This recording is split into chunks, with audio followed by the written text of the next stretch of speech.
সেদিন বিকেলবেলা শুয়েছিলাম, হঠাৎ করে চোখে ঘুম নেই। তো ভাবলাম যে গাছে এত হরবড়াই হয়েছে, আর হরবড়াইগুলো না সবাই নিয়ে নিচ্ছে, আর কাউকে নাও করতে পারি না। তো ভাবলাম যে একটু আচার বানিয়ে নিয়ে আজকে, যেহেতু আমের আচার শেষ হয়ে গেছে। আর তোমরা তো সবাই জানো আমাদের বাড়িতে সকালবেলা সিদ্ধ ভাত হয়, সিদ্ধ ভাতের সাথে একটু আচারের তেল না হলেই না হয়। তো তোমাদের দাদাভাই তো খুব রাগারাগি করে, কারণ আমাদের বাড়িতে আচারগুলো আমি খেয়ে শেষ করি। তাই ভাবলাম যে বরের জন্য একটু আচার বানিয়ে দিই। তারপরে ভাবলাম যে যেহেতু আচার বানাবো, তোমাদের সাথে ছোট্ট একটা ভিডিও শেয়ার করি। তো এই দেখো, আমি গাছ থেকে অনেকগুলো নয়াল পেরেছি, আর নয়াল পাড়ার স্টাইলটা দেখেছি, একবার বোতল কেটে নিয়েছি। কারণ কি, না হলে না মাটিতে পড়ি চটকে যায়, মানে ফেটে যায়, আর রসগুলো সব বেরিয়ে যায়, আর মাটি ঢুকে যায়। এর জন্য না এই বোতলের মধ্যে সুন্দর করে ঢুকিয়ে নিই।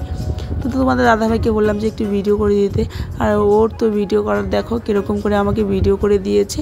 আর এদিক দিয়ে আমাদের কাছে কিছু কিছু ইসেও হয়েছে, কি বলে, বাতাবি লেবুও হয়েছিল। তো যাই হোক, নয়াল পেরে এখন গিয়েছিলাম ছাদে। তো এখানে নিয়েছে হচ্ছে নয়াল। তো এটাকে আমাদের কোচবিহারে বলে হচ্ছে হরবড়াই। আর এখানে শ্বশুরবাড়িতে এসে শুনি এর নাম হচ্ছে নয়াল না রয়াল, যাই না সঠিক। যাই হোক, এটা আমাদের বাড়িতে গাছ আছে। তো গাছে আর টিকিয়ে রাখতে পারছি না, সবাই এসে নিয়ে নিচ্ছে সব। তাই ভাবলাম যে আজকে একটা ভিডিও না করে, তোমাদের সাথে শেয়ার না করে পারলাম না। তো চলো ভিডিওটা শুরু করা যাক, সন্ধ্যা হয়ে যাচ্ছে। তো চলো সবাই একটু মন দিয়ে দেখো, আর ভালো লাগলে লাইক, কমেন্ট, শেয়ার, সাবস্ক্রাইব করো, আর চেষ্টা করো আমার মতো করে বানানোর, ঠিক আছে? তো চলো এখন উনুনটা ধরানো যাক। তো দেরি না করে উনুনে জালটা ধরিয়ে দিলাম, কারণ সন্ধ্যা হয়ে যাচ্ছিল। আমার না আজকে ভিডিও করার কোনো ইচ্ছে ছিল না, কিন্তু শেষ টাইমে এসে মনে হলো যে না, ভিডিও করে গিয়ে অনেক দিন থেকে তোমাদের সাথে একটা ভিডিও শেয়ার করি না।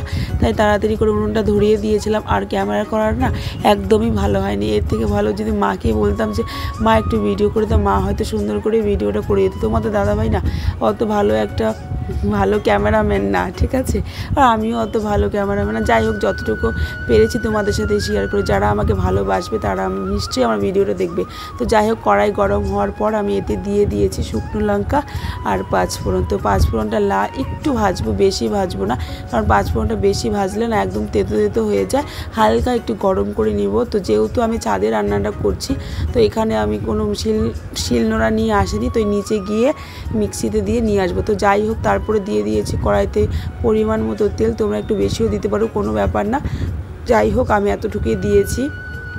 তারপর দিয়েছি হচ্ছে শুকনো লঙ্কা দেওয়ার পর দিয়েছি এর মধ্যে হচ্ছে পাঁচফোড়নগুলো হালকা লাল হওয়ার পরে এর মধ্যে দিয়ে দিলাম হচ্ছে হরবড়াইগুলো। জানো তো, এখানে কলকাতায় অনেকে এটাকে রয়্যাল বলে, কিন্তু আমি যেহেতু কোচবিহারের মেয়ে, আমার না রয়্যাল না ভালো লাগে না। আমার সেই হরবড়াই কথাটাই বলতে ভালো লাগে, যেটা ছোটো থেকে শিখে বড় হয়েছে, সেটাই মানুষের অভ্যাস হয়েছে, তাই না? তো যাই হোক, একটু নাড়াচাড়া দেওয়ার পর তারপর দিয়েছি নুন, হলুদ পরিমাণ মতো। এটা দিয়ে আমি সিম্পলভাবে নাড়ব, আর কোনো কিছু এর মধ্যে আমি দিব না। কারণ হচ্ছে কি বলো তো, এর মধ্যে কোনো কিছু দিতে হয় না, যেহেতু আমরা এটাতে টক আচার বানাবো।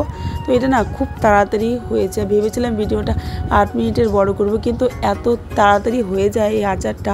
নয়াল তো রসালো একটা ফল, মানে টক ফল, এটা না এই কড়াইতে দেওয়ার সঙ্গে সঙ্গে একদম সিদ্ধ হয়ে যায়। তো তারপর আমি, বাড়িতে লোক এসেছিলো বলে হালকা একটু নিচে নেমেছিলাম। তারপর দেখলাম যে তোমাদের দাদাভাই মেয়েকে দিয়ে খুন্তি নাড়াচ্ছে। তো আমার মেয়েও ভালো রান্না করে। তো যাই হোক, এটা অনেকটা হয়ে গেছে এখন। তাও খাওয়াবো। দেখো বন্ধুরা, এটা সিদ্ধ হয়ে গেছে। এর কালারটা দেখতে পাচ্ছ কীরকম, একটু হালকা হালকা হলুদ হলুদ কালারের হয়ে গেছে। আর আগে ছিল একটু অন্যরকম কালার। তো এটা এখন সিদ্ধ হয়ে গেছে। যেহেতু এটাতে আমরা জল দিব না, তাই এটা তেল দিয়ে শুধু হবে, শুধু তেলের আচার। তো মশলা দিয়ে নামিয়ে ফেলবো, ঠিক আছে? তো এখন হচ্ছে মশলা দেওয়ার পালা। তো এখন হচ্ছে মশলাটা দিয়ে দিব। তোমরা তো দেখেছো আমি কি মশলার গুঁড়ো করেছিলাম। শুধু পাঁচফোড়ন দিয়েছি আর লঙ্কা দিয়েছি, আর কিছুই দিইনি। তো যাই হোক, খুব তাড়াতাড়ি হয়ে যায় এই রান্নাটা। কমসে কম 5-6 মিনিট লেগে যায়, এর থেকে বেশি আর লাগে না। তো যাই হোক, এখন দেখো কত সুন্দর লাগছে দেখতে, তাই না? তো খেতে কিন্তু খুবই টেস্টি হয়েছিল। তো খাওয়ার ভিডিওটা করেছিলাম, কিন্তু অন্ধকার হয়ে গিয়েছিলো বলে ভালো হয়নি। তো দেখো কত সুন্দর লাগছে না দেখতে।